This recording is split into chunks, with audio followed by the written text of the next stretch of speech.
Yes, the Acolyte is finished. The mission. The nightmares. They're finally over. Well, season 1 anyway. Some people liked it, and you know what? That's just awesome. And some people really hated it. And you know what? Good for you, you know? And I fall on both sides quite a bit for different parts of the show, and all I know right now is I don't really want a season 2, but we'll get to that. So here we're going to be going over the 5 best and 5 worst elements of The Acolyte. The number 5 worst element, the Rashomon storytelling. In an interview, Leslie Headland talks about how The Acolyte has the same storytelling techniques as the movie Rashomon for the Rashomon effect. I'm assuming she's referring to episodes 3 and 7, since those are really the biggest ones that fit this criteria almost, but it's more about how they don't fit it here. If you don't know, Rashomon is a film from 1950 by Akira Kurosawa, and it shows the same event told as a story from 4 different perspectives. Phenomenal film, I'll just say that. Phenomenal film, go watch it. Now, the thing that makes it interesting is how much the story changes from each person telling it. Each story is complete on its own. It's drawn from a limited perspective as well as the biases of the storyteller, but each storyteller paints it as a whole picture. Now, since Leslie has claimed this movie as a huge part of the storytelling for The Acolyte, we can assume, what she wants and what she's saying by this is to show how perspective can change the interpretation of a memory or of an event. The perspective of the Sith, the Jedi, and those outside the Republic's influence, how that all clashes. And I find that very, very interesting. But the show completely fails to be that. It doesn't show how justifications and memories change the events based on the different perspectives. Rather, it just works as this. Episode 3 is an incomplete picture with scenes cut short to create some kind of mystery to what happened in between, and more on that later. Then episode 7 comes along, fills in some of those blanks, and then just, follows Soul watching the same events as episode 3 for the most part. Nothing changes. These don't feel like different perspectives selling different stories. It's just part of a story where we can guess what the other part is pretty easily, and then it's the other part that's pretty close to what we could deduce already. The importance of perspective has failed to be highlighted here in an efficient way, I should say, because while we watch 2 different perspectives, technically, it only provides a little bit of extra details. And even at that, it's not much, and it doesn't feel like the show is saying anything about these perspectives, since they both lead to the same conclusion of this event. The number 5 best element is the music. I will never diss Star Wars music, no matter what the project, if it's good, amazing, mediocre, or terrible. The music is usually awesome, and that's the same thing here. Michael Abels, who did Jordan Peele's movies, which are just great by the way, gives a score that just emanates a certain aspect of Star Wars. There's so many exciting moments, even if what's happening on screen isn't much. There are also many beautiful and somber moments that give me similar feelings to some of Kiner's work of Star Wars, specifically in stuff like The Bad Batch. As I praise the score, this isn't the 4th worst thing by the way, but I'll just mention it. The ending of episode 7 is pretty good, I'll be honest with myself here, but we cut to the worst music in all of Star Wars. It's been an unspoken rule since the very beginning. Star Wars is not a welcome home to modern pop. Get this out of here. The song's not even that great. It's just please stop it now. I've never wanted to click off of a Star Wars episode so fast. The number 4 worst thing is the world building. One of the elements I absolutely adore Star Wars for is the vast climates, ecosystems, planet systems, cities, countries, and much, much more to its world building. Different civilizations, cultures, all that. It's fascinating. The original trilogy builds the worlds in that pretty well, and the prequels follow suit in a new style as well for those worlds. You really feel the grandiose of Coruscant in the prequels. The layers to it, the details in the wide shots of the city planet. You get a feel for the Jedi Order on Coruscant, how much power they hold in the galaxy and in the Republic. And then there's the Acolyte, which somehow just made Coruscant look like one of the most plain, futuristic cities ever. It just looks so underwhelming. You see maybe 2 different shot types outside of the Jedi Temple. The wide shots are all the same. And let's talk about the Temple and the Order specifically. In this show, the Jedi Order feels like just a small group of people who meet once a week with, maybe 1 or 2 rooms in this place that they can hold their meetings. It's just so boring and underwhelming. I said that before, but it's not the last time I'll say it in this video. It's just so poor compared to what's come before it. The number 4 best thing is the episode endings. Something a good show needs is endings to each episode that keep people guessing what happens next or leaves them on a thought until next time. And I'll be honest,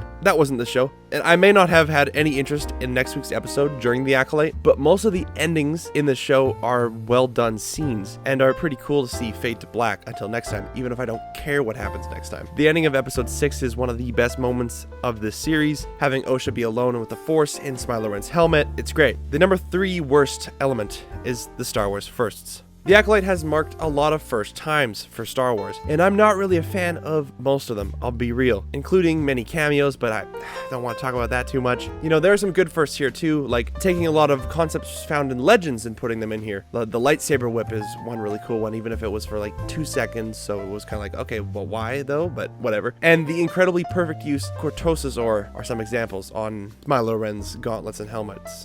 Then there are things like the first time we see a Kyber crystal bleed on screen, and it's just so underwhelming. There that word is again. There are complaints about how could she have accidentally bled the crystal, since it's such a deliberate and purposeful process. How could she have accidentally done it after the first time she taps into the dark side? And listen, there's backing in those complaints, but the truth is, it could be possible that Osha is this powerful enough in the Force that it just happens when she has an influx of too much anger or hate. I don't know. It's just, it's not out of the realm of possibility. I don't like it, but it's not impossible. But the reason I don't like the first time we see the crystal bleed is because it feels so lame. Like the acting for most of the show, and this as well, feels just so cardboard cutout. It's just so stale, so boring, and there's no convincing lead up to this other than frustratingly written scenes. And then when she bleeds the crystal, she just bleeds it. Like, that's it. Done. Shot of her face doing nothing, shot of the crystal turning red, shot of her turning on the lightsaber, goes from blue to red. Boom, that's it. Kyber crystals are naturally embedded. Is that the right way to say that? Naturally embedded? I feel comfortable with that. They can send visions of regret and hope to whoever is bleeding it to try and get them to turn away from the dark side. The visions will show them a better life, or maybe where they could have gone wrong, and try and help them to think of how they can fix it and turn back to the light. It's an incredibly powerful moment. And in The Acolyte, the first time we see a crystal bleed on screen, it's just a quick series of vanilla shots and we're done. Where's the creativity here with this? This is also the first time we see Plagueis on screen, and that's mainly why I don't want a season 2, I'll be real. I don't want to see Leslie Headland tamper with Plagueis. I'm not the biggest fan of Leslie's approach, and I would really just like to see someone else handle Plagueis, and that's really it. I just don't want to see her do it. And a big part of that is that she chose to have the first time the audience is introduced to Plagueis on screen be him as a creepy figure hiding in a cave, stalking people. And while I'm not saying Plagueis would never ever be in a cave watching people for anything, he's a businessman. He's a cunning public figure, and this kind of just creates misrepresentation of what kind of character he is, especially for people who don't know, and this is the first time they're encountering this character. Plagueis is not a cave creeper, he's a well put together secret scholar of the dark side. The number 3 best element is the Stranger. I really enjoyed Manny Jacinto as the Stranger. I loved the idea of him sending his pupil on missions, his acolyte on missions with a partner, Chimere, to help influence her and make sure she does what her master sent her to do, because her master, the Stranger, is Chimere. It's the same person. So that creates a fun dynamic. Adding to this aspect of the Sith hiding in plain sight, the Force suppression is done pretty well, I think, having already met the group of Jedi and none of them really suspected him at all. Of being Sith anyway. And Manny's performance is quite good in this, and varying drastically depending on whether he's his true self, the Stranger, or just putting on the facade of Chimere. Not to mention, Ol Smiler Ren's design it's just perfect. I have literally no issue with his design. The number 2 worst element is the mystery. One of the selling features of the series was that it was a murder mystery set before the prequels, and one of those things is absolutely true because this is definitely before the prequels. The murders are never a mystery. We see all of them happen. The only piece of mystery that was okay was in episode 1. We see Osha kill Trinity from the Matrix, then wake up on a ship. The Jedi find her and arrest her, and she's very adamant she had no part in this, but we just saw it happen. So what could this be? This could be an interesting dynamic to see unfold. Oh no, yeah, she has a twin, okay, obviously. May. So she thought she died years ago, but May's alive, so that's all good. Boom, mystery solved before episode 1 even ends. And we get to the flashback episode, unfortunately. The Jedi find the twins as children, test them, and Osha wants to leave, so her loving sister May says, she'll kill her and sets the mountain fortress on fire, naturally. Sol saves Osha, but didn't save May. All the witches are dead. Oh my goodness, what happened? Would you believe that it wasn't the fire that killed the witches, and that it was actually, to be revealed 4 episodes later, the Jedi that did it? Yes, obviously. I didn't know that was ever up for question. That was obviously. Okay, but would you believe Soul chose not to save May and save Osha instead? Sure, why not? Yeah, sure, I don't, okay. Okay, but then what about the stranger? Okay, Smiler Ren, right? Who is the identity of May's red lightsabered master? I mean, like, let's stop theorizing about it. It's a new character, so it's probably just Chimera, right? Who else would it be? I mean, oh, yep, there we go. It's Chimera. Okay. I admit, that was obvious. Okay, but now Osha and May have switched places. What will they do now, having entered this dynamic? Oh, and it's over, okay. I mean, it took Soul the Gopher to alert him to realize it, but I mean, Smiler Ren knew before he even took her, so. No part of this show sets up a well-done mystery. Nothing about it is in any way mysterious. It's just a really clumsy and boring story for most of it. Remember when the idea of this show was about exploring the secrets of the Sith in a time of hiding? You know, the Jedi can't know of their existence, so we watch their methods of hiding, how they do their work in secret, away from the Jedi, and it's fascinating, but that wasn't anything about the show. No more secrets of the Sith were revealed in the show. The number 2 best thing, though, is Lee Jung-jae. Without him, this show would have been so painful. He absolutely carried every scene he was in. Leslie said he can go from serious to heartbreaking in an instant, and you know what? She was right. I don't love the yellow Jedi robes on some of these characters, but Lee Jung-jae just makes it look so good. Him and Manny Jacinto are the only good performances in the show, and for being amongst cardboard, those two are incredible. The number 1 worst element is the failure in the message. The only way this show works, as to what Leslie Headland has described it as, is if we're convinced of Osha's side. If we're with her and we're convinced that Soul's actions were terrible. Soul was fearful of the children's safety, and after much aggressive encounters with the witches, you know, the witch and the Jedi next to him both take fighting stances ready to attack, and the lead witch turns to a dark force dust thing. Soul sees the child also turning to this dark force dust thing, looking confused. He doesn't have time to step back and talk this out, so out of a need to protect the children, Soul takes the plunge and takes down the lead witch, which is May and Osha's mother. Now, May, in the present, tells Osha that I didn't do anything wrong, you know? Even though, May, you literally trapped Osha and the witches inside and started a fire to kill Osha. You literally said, I'll kill you. And then May tells Osha that Soul killed their mother and I didn't do anything. So naturally, Osha's like, oh, you're totally right. So she gets really angry and murders Soul. Just talk. The amount of times in the show where you just talk about stuff. The mother wouldn't have died if she had just been like, yeah, I'm letting Osha go, instead of, you know what?